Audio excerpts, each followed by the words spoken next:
Bonjour à toutes et à tous. Bienvenue sur notre chaîne Agroecom. Aujourd'hui, nous allons explorer le monde fascinant de la banane. Assurez-vous de rester jusqu'à la fin pour tout savoir sur ce fruit incontournable. Et n'oubliez pas de vous abonner à notre chaîne et de liker la vidéo si vous aimez ce contenu. Sans plus tarder, commençons. 1. Qu'est-ce que la banane et à quelle culture appartient-elle? La banane est un fruit comestible qui provient du bananier, une plante herbacée de la famille des Musacées.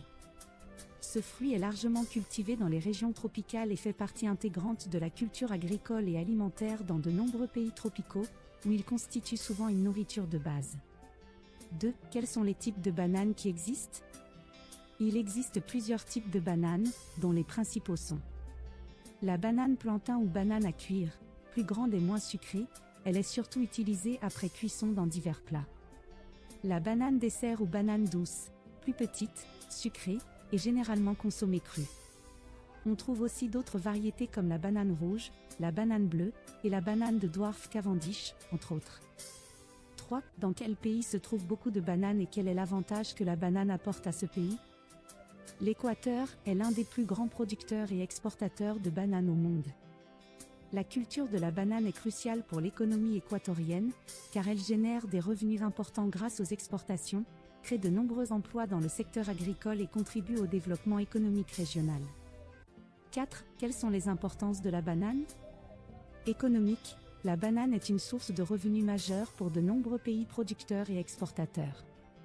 Nourriture, elle est un aliment de base dans les régions tropicales, fournissant des glucides, des vitamines comme la vitamine C et B6, et des minéraux tels que le potassium. Social, la culture de la banane crée des emplois pour des millions de personnes dans les zones rurales et soutient le développement des infrastructures. Environnemental, lorsqu'elles sont gérées de manière durable, les plantations de bananes peuvent aider à la gestion des sols et à la prévention de l'érosion. 5. Comment peut-on commercialiser la banane et par quelle méthode? La banane est commercialisée principalement par l'intermédiaire de réseaux de distribution comprenant producteurs, négociants, exportateurs et importateurs.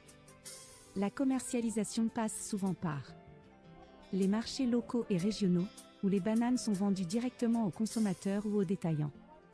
L'exportation internationale, pour les grandes quantités destinées aux marchés étrangers. Les bananes sont expédiées par voie maritime dans des conteneurs réfrigérés pour maintenir leur fraîcheur. Les supermarchés et chaînes de distribution, qui acheminent les bananes vers les consommateurs finaux à travers divers canaux de vente au détail. Les accords commerciaux et contrats entre producteurs et distributeurs pour assurer la fourniture continue et la qualité des produits. Nous voici à la fin, chers amis. Merci d'avoir regardé cette vidéo. Si vous avez trouvé ces informations intéressantes, pensez à liker et à vous abonner pour ne pas manquer nos prochaines vidéos. N'hésitez pas à laisser vos commentaires et à partager cette vidéo avec vos amis. À bientôt pour d'autres découvertes passionnantes.